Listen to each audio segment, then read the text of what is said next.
Hi friends, welcome back to Sunita Jagattu. Friends, ಇವತ್ತಿನ ವಿಡಿಯೋದಲ್ಲಿ ಸಬ್ಬಕ್ಕಿ ಇಡ್ಲಿ ಮಾಡೋದು ಹೇಗೆ ಅಂತ ನೋಡೋಣ. ಸಾಫ್ಟ್ ಆಗಿರುವಂಥ, ಮೃದುವಾಗಿರುವಂಥ ಈ ರೀತಿ ಸಾಫ್ಟ್ ಇಡ್ಲಿ ಮಾಡಿಕೊಟ್ಬಿಟ್ರೆ ಯಾರು ತಾನೇ ಬೇಡ ಅಂತಾರೆ ಹೇಳಿ. ಎಷ್ಟು ಸಾಫ್ಟ್ ಆಗಿದೆ ಅಂದರೆ ನೋಡ್ತಾ ಇದ್ದರೆ ತಿನ್ನಬೇಕು ಅನಿಸೋಷ್ಟು ಸಾಫ್ಟ್ ಆಗಿದೆ. ನೋಡಿ ಎಷ್ಟು ಸಾಫ್ಟ್ ಆಗಿದೆ.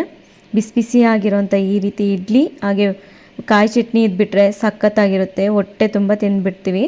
ಹಾಗಿದ್ರೆ ಬನ್ನಿ ಮಾಡೋದು ಹೇಗೆ ಅಂತ ನೋಡೋಣ. ಅದಕ್ಕೆ ನೋಡಿ 1 ಕಪ್ಪಷ್ಟು ನೈಲನ್ ಸಬ್ಬಕ್ಕಿಯನ್ನು ತೊಗೊಂಡಿದ್ದೀನಿ. ಇದನ್ನು ನಾವು ನೀಟಾಗಿ ವಾಶ್ ಮಾಡ್ಕೋಬೇಕು. ನಾನಿವತ್ತು ನೈಲನ್ ಸಬ್ಬಕ್ಕಿಯನ್ನು ಯೂಸ್ ಮಾಡ್ತಾಯಿದ್ದೀನಿ. ನೀವು ಬೇಕು ಅಂದರೆ ನಾರ್ಮಲ್ ಸಬ್ಬಕ್ಕಿಯನ್ನು ಸಹ ಯೂಸ್ ಮಾಡ್ಕೋಬೋದು. ಇದನ್ನು 1-2 ಸಾರಿ ನೀರನ್ನು ಹಾಕ್ಬಿಟ್ಟು ಚೆನ್ನಾಗಿ ವಾಶ್ ಮಾಡ್ಕೋಬೇಕು.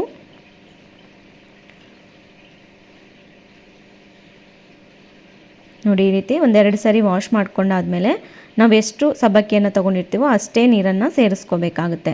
1 ಕಪ್ ಸಬ್ಬಕ್ಕಿಗೆ 1 ಕಪ್ ನೀರನ್ನು ಹಾಕ್ಕೊಂಡ್ರೆ ಸಾಕಾಗುತ್ತೆ. ಇಲ್ಲಿ ನಾವು ಒಂದು 5 ಅವರ್ಸ್ ಆದರೂ ನೆನೆಸ್ಕೋಬೇಕು. ನಿಮಗೆ ಟೈಮ್ ಇದ್ದರೆ ಓವರ್ನೈಟ್ ಸಹ ನೆನೆಸ್ಕೋಬೋದು. ನಾನು ನೋಡಿ ಇಲ್ಲಿ 5 ಅವರ್ಸ್ ನೆನೆಸ್ಕೊಂಡಿದ್ದೀನಿ. 1 ಕಪ್ ನೀರನ್ನು ಹಾಕಿದ್ದಕ್ಕೆ ಕರೆಕ್ಟಾಗಿ ಇಲ್ಲಿ ನೆಂದಿದೆ. ತುಂಬ ನೀರು ಹಾಕ್ಕೊಂಡ್ಬಿಟ್ರೆ ಸಬ್ಬಕ್ಕಿ ತುಂಬ ಅಂಟಾಗಿಬಿಡುತ್ತೆ. ಹಾಗಾಗಿ 1 ಕಪ್ಪಷ್ಟು ಸಬ್ಬಕ್ಕಿಗೆ 1 ಕಪ್ ನೀರನ್ನು ಹಾಕ್ಕೊಂಡು ಒಂದು ದೊಡ್ಡ ಬೌಲಲ್ಲಿ ಸೇರಿಸ್ಕೊತಾ ಇದ್ದೀನಿ. ನೋಡಿ ಈಗ ಈ ರೀತಿ ಒಂದು ದೊಡ್ಡ ಬೌಲಲ್ಲಿ ಸೇರಿಸ್ಕೊಂಡಾದಮೇಲೆ ಈಗ ಒಂದು ಪಾತ್ರೆಯನ್ನು ಇಟ್ಬಿಟ್ಟು ಸ್ವಲ್ಪ ಎಣ್ಣೆನ ಹಾಕ್ಕೊಂಡಿದ್ದೀನಿ. 1-2 ಸ್ಪೂನ್ ಅಷ್ಟೇ ಎಣ್ಣೆ ಹಾಕ್ಕೊಂಡಾದಮೇಲೆ ಎಣ್ಣೆ ಬಿಸಿ ಆದಮೇಲೆ ಸಾಸಿವೆ ಹಾಕ್ಕೋಬೇಕು. ಸಾಸಿವೆ ಸ್ವಲ್ಪ ಚಿಟಪಟ ಅಂತ ಸಿಡಿದ ಮೇಲೆ ಜೀರಿಗೆಯನ್ನು ಹಾಕ್ಕೊಂಡಿದ್ದೀನಿ. ಜೀರಿಗೆನೂ ಸಹ ಚೆನ್ನಾಗಿ ಹುರ್ಕೊಂಡಾದಮೇಲೆ ಇದರಲ್ಲೇ ಸ್ವಲ್ಪ ಚಿಕ್ಕದಾಗಿ ಕಟ್ ಮಾಡ್ಕೊಂಡಿರೋಂಥ ಕರಿಬೇವಿನ ಎಲೆನ ಹಾಕ್ಕೊಂಡಿದ್ದೀನಿ. ಒಂದೊಳ್ಳೆ ಫ್ಲೇವರ್ ಬರುತ್ತೆ. ಕರಿಬೇವನ್ನು ಇದನ್ನು ಸಹ ಚೆನ್ನಾಗಿ ಗರಿ ಆಗೋವರೆಗೂ ಫ್ರೈ ಮಾಡ್ಕೋಬೇಕು. ಈ ರೀತಿ ಫ್ರೈ ಮಾಡ್ಕೊಂಡಾದಮೇಲೆ ನೋಡಿ ನಾನಿಲ್ಲಿ 2 ಕಪ್ಪಷ್ಟು ರವೆನ ಯೂಸ್ ಮಾಡ್ತಾಯಿದ್ದೀನಿ. ಮೀಡಿಯಮ್ ಉಪ್ಪಿಟ್ಟು ರವೆ ಏನಿರುತ್ತಲ್ವ ಅದನ್ನೇ ಹಾಕ್ಕೊತಾ ಇದ್ದೀನಿ. ಅದನ್ನು 2 ಕಪ್ಪು ರವೆನ ಸೇರಿಸ್ಕೊತಾ ಇದ್ದೀನಿ.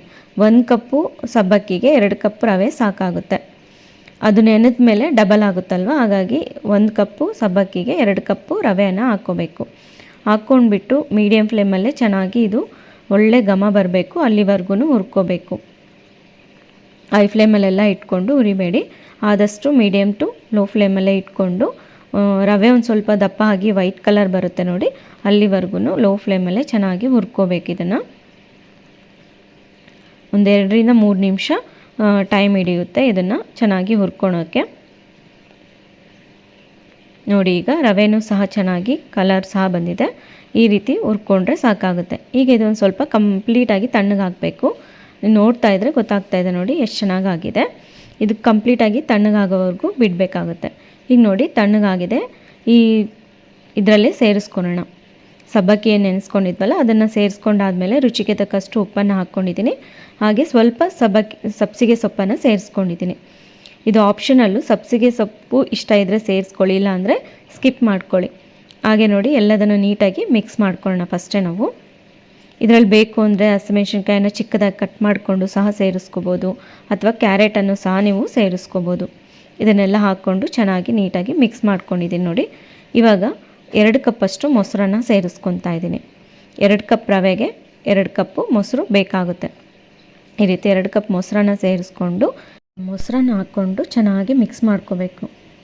ರವೆ ಸಬ್ಬಕ್ಕಿ ಏನಿದೆ ಅಲ್ವ ಅದೆಲ್ಲ ನೀಟಾಗಿ ಮಿಕ್ಸ್ ಆಗೋ ರೀತಿಯಲ್ಲಿ ಚೆನ್ನಾಗಿ ಈ ರೀತಿಯಾಗಿ ಮಿಕ್ಸ್ ಮಾಡ್ಕೊಳ್ಳೋಣ.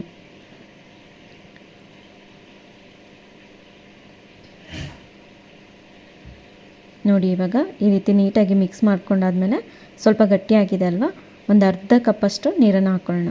ನಾನಿಲ್ಲಿ 1 ಕಪ್ ತೊಗೊಂಡಿದ್ದೀನಿ. ಒಂದು ಅರ್ಧ ಕಪ್ ನೀರನ್ನು ಸೇರಿಸ್ಕೊಂಡು ಇನ್ನು ಅರ್ಧ ಕಪ್ ನೀರನ್ನು ಹಾಗೆ ಇಟ್ಕೊಂಡಿದ್ದೀನಿ. ಫಸ್ಟ್ ಅರ್ಧ ಕಪ್ ನೀರನ್ನೇ ಫಸ್ಟ್ ನೀಟಾಗಿ ಮಿಕ್ಸ್ ಮಾಡ್ಕೊಂಡು ನೋಡೋಣ. ನೋಡಿ ಚೆನ್ನಾಗಿ ನೀಟಾಗಿ ಮಿಕ್ಸ್ ಮಾಡ್ಕೊಂಡಿದ್ದೀನಿ. ಇಷ್ಟು ಮಿಕ್ಸ್ ಮಾಡ್ಕೊಂಡಾದ್ಮೇಲೆ ಈಗ ಕ್ಯಾಪನ್ನು ಕ್ಲೋಸ್ ಮಾಡ್ಕೊಳ್ಳೋಣ. ಒಂದು 10 ನಿಮಿಷ ನಾವು ರೆಸ್ಟ್ ಮಾಡಲಿಕ್ಕೆ ಬಿಡಬೇಕಾಗುತ್ತೆ. ರವೆ ಮತ್ತು ಸಬ್ಬಕ್ಕಿ ಮೊಸರು ಜೊತೆ ಚೆನ್ನಾಗಿ ನೆನಿಬೇಕಲ್ವ, ಹಾಗಾಗಿ ಒಂದು 10-15 ನಿಮಿಷ ನೆನೆಸ್ಕೊಂಡಿದ್ದೀನಿ ನಾನಿಲ್ಲಿ.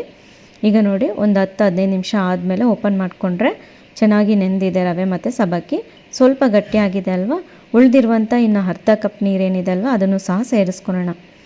1 ಕಪ್ ಸಬ್ಬಕ್ಕಿಗೆ 2 ಕಪ್ ರವೆ, 2 ಕಪ್ ಮೊಸರು, 1 ಕಪ್ ನೀರು. ಈ ಮೆಜರ್ಮೆಂಟಲ್ಲಿ ಮಾಡಿಕೊಂಡ್ರೆ ತುಂಬಾ ಸಾಫ್ಟಾಗಿ ಅದೇ ಕರೆಕ್ಟಾದ ಹದದಲ್ಲಿ ಬರುತ್ತೆ ಇಡ್ಲಿ. ನೋಡಿ ಈ ರೀತಿ ನೀಟಾಗಿ ಮಿಕ್ಸ್ ಮಾಡ್ಕೊಂಡಾದಮೇಲೆ ಇವಾಗ ಇದರಲ್ಲೇ ಸೋಡಾನ ನಾವು ಇವಾಗ ಹಾಕ್ಕೋಬೇಕಾಗುತ್ತೆ. ಸ್ವಲ್ಪ ಸೋಡಾನ ಸೇರಿಸ್ಕೊಂಡು ಸ್ವಲ್ಪ ನೀರನ್ನು ಸೇರಿಸ್ಕೊಳ್ತಾ ಇದ್ದೀನಿ.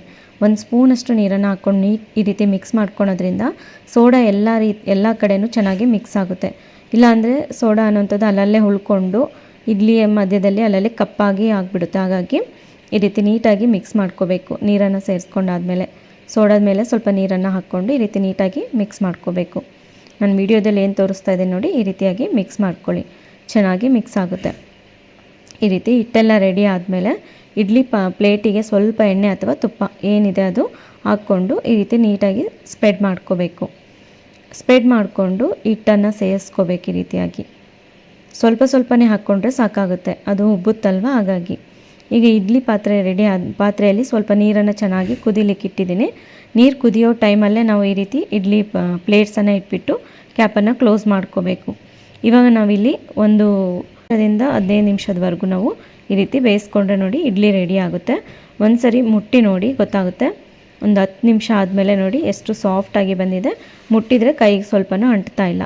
ಇವಾಗ ನಾವು ಇಡ್ಲಿ ಪ್ಲೇಟನ್ನು ತಗೊಂಡು ಸ್ವಲ್ಪ ಸ್ಪೂನಿಗೆ ನೀರನ್ನು ಹಚ್ಕೊಂಡು ಈ ರೀತಿಯಾಗಿ ತೆಗಿಬೇಕು. ನೋಡಿ ಎಷ್ಟು ನೀಟಾಗಿ ಬರ್ತಾ ಇದೆ, ಎಷ್ಟು ಸಾಫ್ಟಾಗಿ ಸಹ ಇದೆ. ಅಷ್ಟೇ, ತುಂಬ ಸಿಂಪಲ್ ಆ್ಯಂಡ್ ಈಸಿಯಾಗಿ ಮಾಡ್ಕೊಂಬಿಡ್ಬೋದು. ನೋಡಿ ಈ ರೀತಿಯಾಗಿ ಸರ್ವ್ ಮಾಡಿಕೊಂಡ್ರೆ ಆಯಿತು. ಇದಕ್ಕೆ ಕಾಯಿ ಚಟ್ನಿ ಅಥವಾ ಕೆಂಪು ಚಟ್ನಿ ಯಾವುದಾದ್ರೂ ಸಹ ಸರ್ವ್ ಮಾಡ್ಕೋಬೋದು. ಎಲ್ಲದ್ರ ಜೊತೆಲೂ ಸಹ ತುಂಬಾ ಚೆನ್ನಾಗಿ ಇರುತ್ತೆ. ಇದು ಎಲ್ಲದಕ್ಕೂ ಬೆಸ್ಟ್ ಕಾಂಬಿನೇಷನ್ ಅಂತಲೇ ಹೇಳ್ಬೋದು. ಈ ರೀತಿ ನೀವು ಟ್ರೈ ಮಾಡ್ತೀರಾ ಅಂದ್ಕೊಂಡಿದ್ದೀನಿ. ಸಬ್ಬಕ್ಕಿ ಒಂದು ನೆನೆಸ್ಕೊಂಡ್ರೆ ತುಂಬ ಕ್ವಿಕ್ಕಾಗಿ ಆಗೋವಂಥ ರೆಸಿಪಿ, ಹೆಲ್ದಿ ರೆಸಿಪಿ ಅಂತಲೇ ಹೇಳ್ಬೋದು.